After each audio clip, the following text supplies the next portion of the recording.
Peace and welcome to the spot in the last week of June, and it looks like this. On the right side we have the photoperiodic plants, and on the left side is the experimental area with the direct sowing of the automatic ones. So far, so meh with the automatic ones. The photoperiodics look pretty nice. And this one was I planted later. I thought it would be a photoperiodic, but it turned out to be a late blooming autoflower. Whatever it is, it turned out to be pretty nice, but you can see that later on in the video.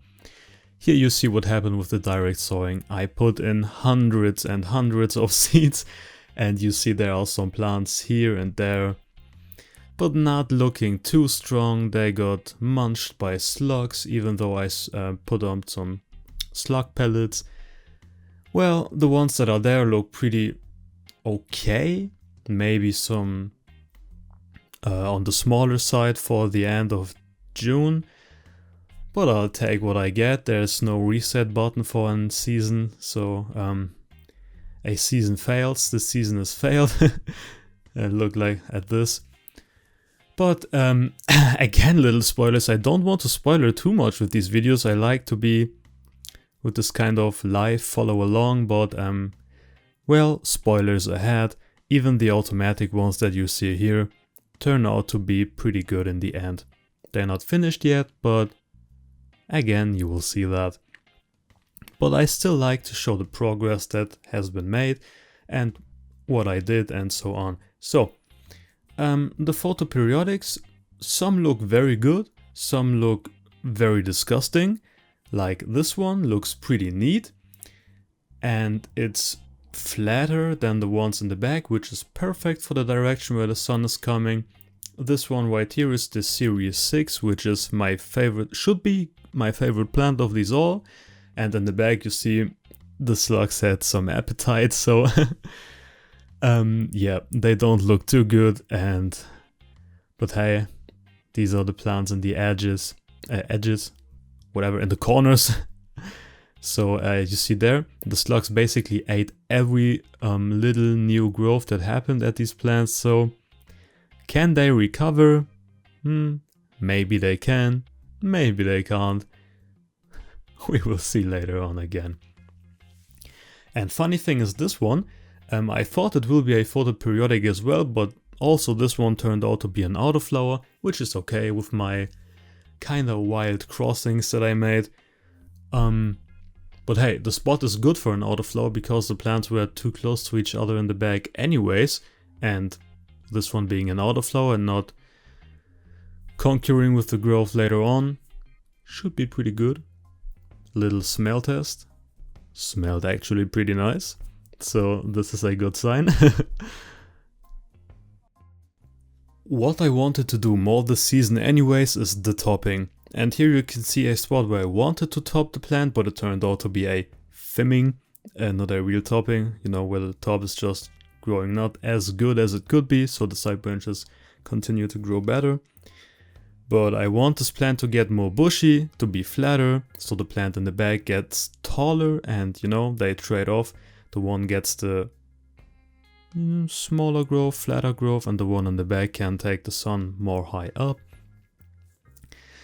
So this one will get topped again and again and again and again until it is pretty bushy. Because as you can already see, the plants have growing mass, and the whole July probably will still be for vegetative growth, so they have plenty of time to get big as hell if everything works correctly. So the tops got topped again, and so it continues. You see the side branches that are coming out already pretty good. Let's see how they will turn out later, but for now this plant looks pretty nice. And here the plant in the back. The side branches I will probably maybe take even off, but this one won't get topped because it should get high, grow high, yeah, to get even more sun. The top in the back even slightly taller than the top in the front, is also a pretty good sign, so no topping here. And with other plants in the bag, just some topping here and there where I basically just feel it. Like here, the top on the left is higher than the top on the right, but the top on the left will shade the top on the right if it continues to grow taller than the one on the right, so it gets removed.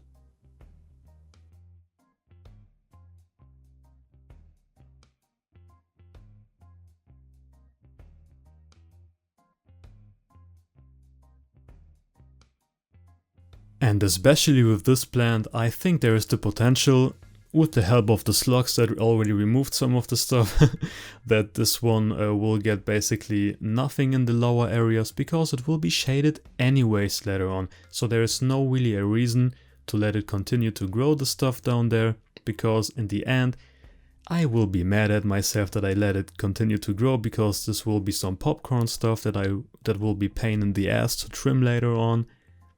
Just not really fun.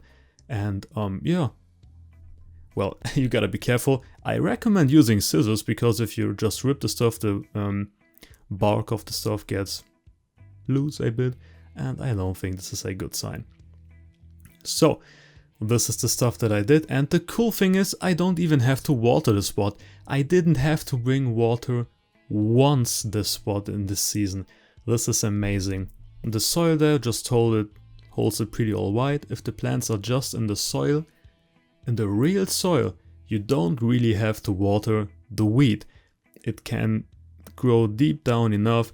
If the first 1 or 2 weeks are alright, the growth should be alright. That's the main downside of pots for me. So, this is the spot now. Let's see how it deals with the future weeks. Some time has passed, you can see the breeze going through, and what the hell happened here? It seems like there was a bit more than a breeze, because most of the plants are basically laying flat down, but continue to grow. So it's not the best sign, but it's not the worst sign. To be honest, it's not that important anyways, because we can basically easily fix this, so this is not a problem at all. So just some maintenance now, getting the plant straight up and removing the brambles that continue to grow throughout the whole season. Funny thing is, basically I had one slug color left, and this plant will get it. It was small enough that I can still fit it through. The plant looks great, so now it has an extra layer of protection. Because as you can see here, the slugs are still real. And by the way, the soil is not white because it's absolutely dry. It is more white because I have placed some more of the organic fertilizer throughout the whole spot, as you can see there. I worked it in better at the bigger plants around there, you know, with the tool. But on the other side I just sprinkle it around because I don't want to work my ass off. And by the way, now also the outer flowers start to look pretty good, like this one, but I was stupid and even sprinkled some of the plants with the fertilizer, and it is sticky, so it sticks to it. Let's hope for the rain to wash it away. But as well, there you see the fertilizer on top from the stupid grower. But anyways, the automatic looks pretty, some of them look already pretty fine. They're not too big, but I think the buds they will produce will look pretty neat. But we will see that again later on when they are finished. But I am not too happy with the result of the direct sowing, but I'm not too disappointed. It's somewhere in between. Funny thing is, most of them were able to recover the slug attacks that are still alive and are now topped autoflowers, which is also pretty alright. There you can see the stones. I used them to stabilize the plants. Just took the stones and placed it next to the tribes. Well, there was one guy that said I shouldn't call it tribe, it's stem. Now we align, bro. I placed it against, not directly against the stems. I tried to put some soil or dirt or sand, whatever, in between. But the stones are now there, and protect the plants from falling over.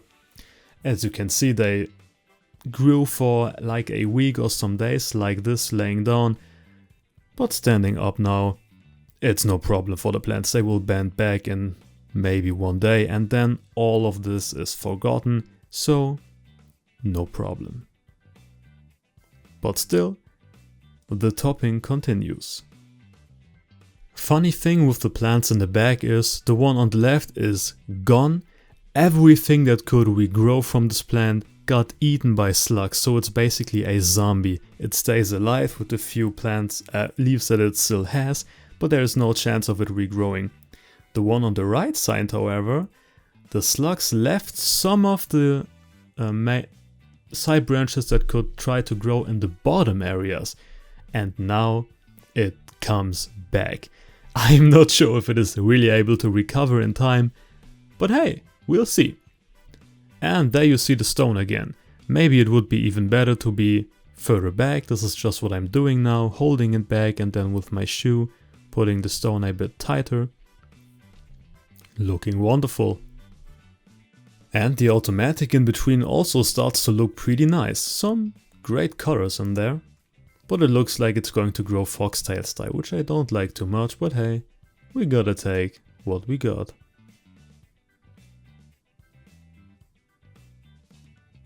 Smell test again, and still good. So, this is the spot now, and I am pretty happy with the results so far. The photoperiodics look great.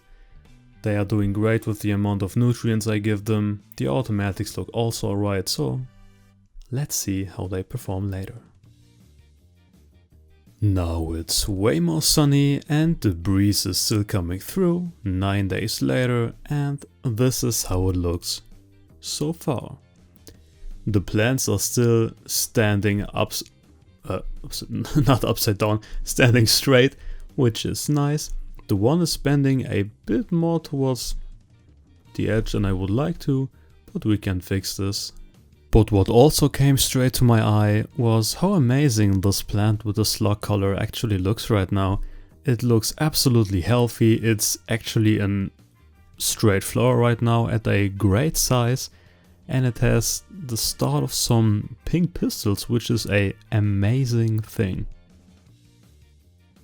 The ones automatics that suffered from snack attacks also look pretty good right now. And the ones that I brought later from home have already some amazing colors. They're not too big, but I mean, just check the colors. What do you want more? Well, maybe a big plant, but from this one, I guess colors it is.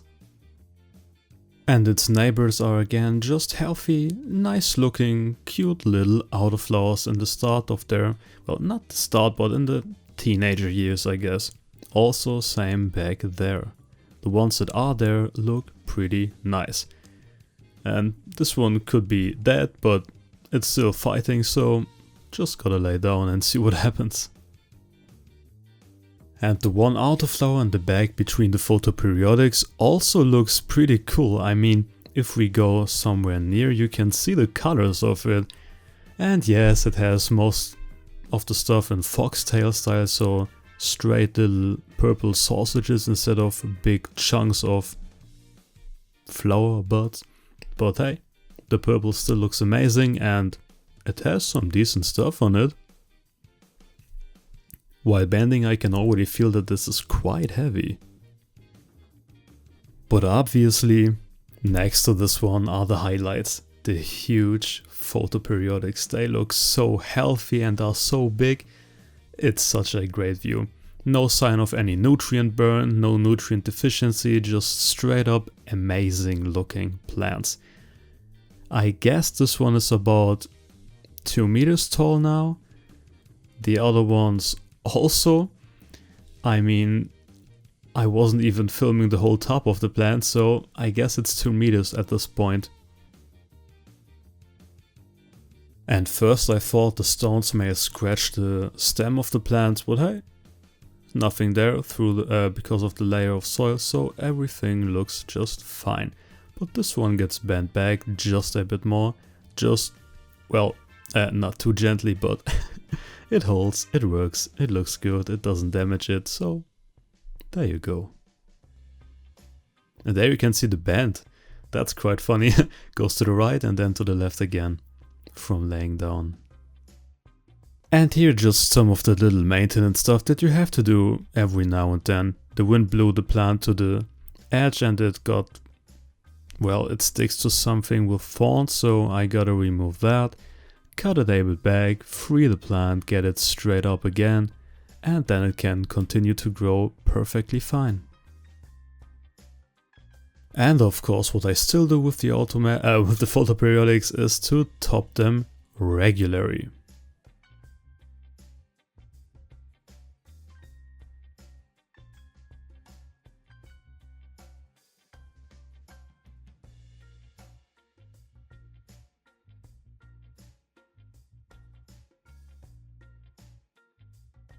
And yeah, I basically top all of the plants, because if I will just let them continue to grow as they are, they will shoot up like crazy and I guess may even reach heights like 2.50 meters or so, and they shouldn't be higher than the bramble wall surrounding them because, well, giving up the secrecy and hidden stuff and guerrilla growing basically removes the whole point of guerrilla growing.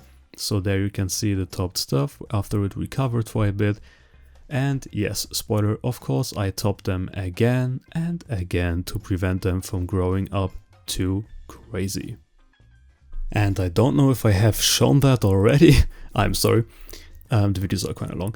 So I started to remove the lower fractions of the plants on almost every one of the photoperiodic plants. And with that I mean the leaves in the bottom that are starting to turn somewhat yellowish, and the side branches in the very bottoms that are still pretty small, where you can basically tell already they won't get too big, they won't produce any nice buds. So or if they grow into the inside of the plant, they prevent airflow and stuff. So I try to take them like this, and in the insides remove all of the stuff and just leave the tops from the side branches, like from the little one you saw there. Remove basically everything that grows inwards, only outwards. There you can see it again. The little side branches forming on one of the main tribes that are too much on the inside. Straight up remove them. No need for that. This one again, the top of it could be useful, but not the stuff in between on every leaf node. They will just form popcorn stuff, and I am sick of popcorn. Again, this one there is growing to the inside, but sorry man, it's time to get removed. Same on the next plant, just checking for what it could use. You see the yellow leaves on there and you see the side branches getting stuck on the brambles, so for this one first, it's to make some more space around the plant so the side branches won't get caught up in the hooks or in the whatever you call the spikes from the bramble. Just cut them away, and it is simple as that. 20 seconds care and the plant can continue to grow normally. And just same stuff here. Get rid of all of the side branches where I think they won't turn out to be pretty good, so basically waste of energy. So yeah, goodbye, simple as that. No need for popcorn stuff in any way. Well, I will produce seeds with them later on, so popcorn stuff wouldn't be too bad at all, but hey, just for my... I just love to see the big buds of the big plants later on, so yeah, give me that joy. So, well, enough of the plant care, so let them continue to grow and let's see how they will perform in a week or so.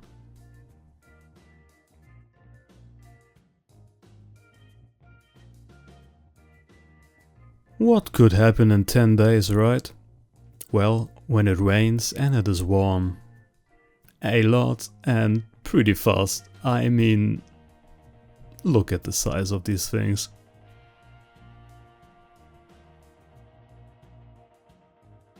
And look at these cuties. They are small, they are yellowish, but they are colorful. I don't know why they survived, but here they are.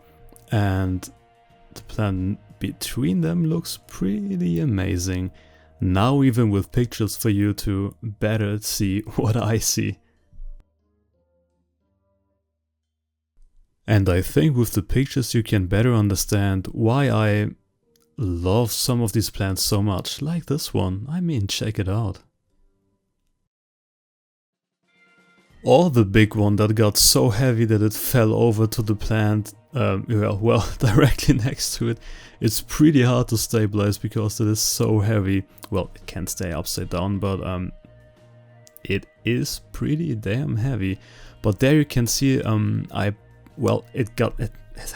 it has the same roots in the same soil as the other plants, so it will get the same nutrients that they get, and the small autoflower basically can't handle it too well. You can see it on the yellow and sometimes burnt leaf tips.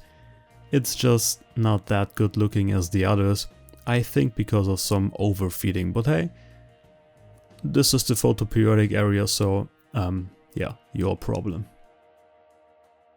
And next to the huge photoperiodics that got topped many times and are, well, basically still too big, is the one photoperiodic that got humiliated by slugs weeks ago and I thought was a zombie with some leaves alive but nothing else, but here it comes back. But to maybe get one good looking top, it needs to get into the air and get some sunlight.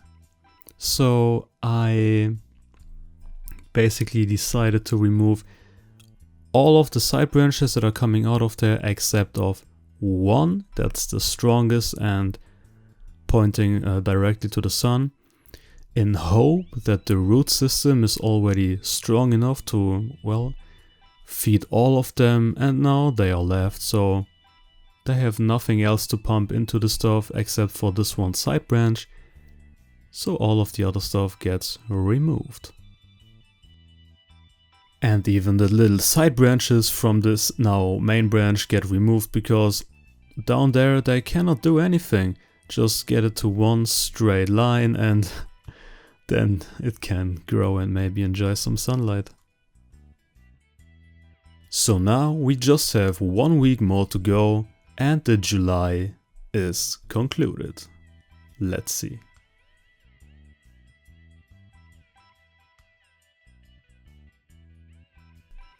Again, some rainy but warm and windy days, or basically 1 week later.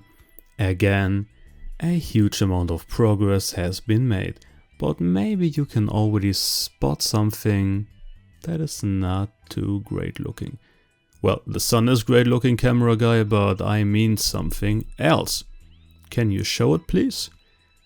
Oh yes, you can. Well, this is some shit. If you top the plants too early, they split into two main branches, tribes, stems, whatever, and they can rip apart pretty easily. So yeah, this somewhat sucks. Maybe with some zip ties you could get it back on, but I had none here. I thought maybe I can use some hemp fiber to do it, but I wasn't too sure. In the end, I just cut it away and removed it because the plant, even the half of the plant is already huge enough, so I mean, it's alright. And in the meantime, we can look at something like this. Or maybe like this. Less colors, but still amazing looking. Or like this smaller one. Or one of the many others. They all look pretty great.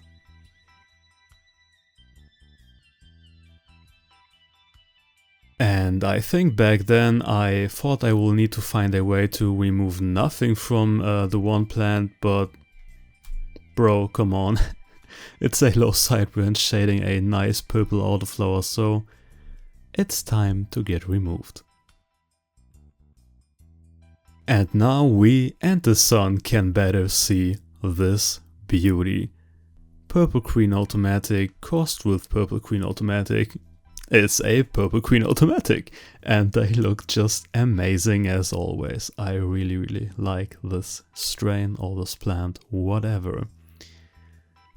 Same thing here in the back, by the way, a side branch completely shading one of the outer flowers, so well, you will get removed soon. But let's take a look at this, and they, well, what means they? This is the only one of them. Also great purple. Foxtail style again. I think the first rotted leaf there, yeah, it has some bud rot in the main collar. What the fuck is wrong with you? Sad, but okay. We'll get chopped soon anyways, so sadly without the main collar. But hey, the plant still looks pretty great. For, well, between all of the photoperiodics without really any straight sun. So hey, still pretty good. And to be honest, I just love doing this. Standing under my plants and trying to see what could I remove, what could I do with the plants to get in the perfect shape for blooming and then harvesting. This makes a lot of fun, but you can, well, just do it if the plants are healthy and well fed, well watered, well established. I hadn't had this since 2 or 3 years, I don't know. This time more effort with the spot, with the feeding, with the, well, not watering in any way. But hey, the plants look amazing, so this season is kind of fun for me. It's just great. And I wasn't really able to show this, but I fed them regularly with the juice of, if you take like the stinging nettles and just some grass cuttings with your lawnmower, stuff them into a barrel or similar, fill it with water, let it sit for 1 or 2 weeks, and you have this feeding juice that you can feed your plants with. I gave this to the plants like, well, every time I visited, I took always 10 liters of this and fed all of the plants with it, so it's not too much, but I think in combination with the organic other fertilizers that I worked into the soil, some nice organic feeding this time, and the plants really do seem to like it, so this may be my go-to strategy from now on. On the first photoperiodics you can already see the first pre-flowers. I hope they will come way faster this time, because there were photoperiodics that I crossed in the last season with the Purple Queen Automatic, so I hope they would be even faster flowing photoperiodics than they maybe even were in the first place after, you know, well, before I crossed them. Now I hope they will bloom way earlier. But they are just the first pre-flowers on the first photoperiodic plants. On one of the other spots there is a very fast blooming photoperiodic. It was the Purple Queen number 1 that I crossed with Purple Queen Automatic last season. No, it was the Purple Queen number 1 crossed with Purple Queen Automatic that I grew last season and crossed with Purple Queen Automatic again. That turned out to be a very fast blooming photoperiodic. But anyways, it's not here, it is at a other spot. You will see a video in the end of the season, no worries. There on the left side you can see the stem from the big plant that got ripped out of it. I just rammed it into the soil and maybe it regrows, I don't know. But the wound on the plant, well, it doesn't look too fantastic, but I don't think it is too bad in any way, so let's see how it performs.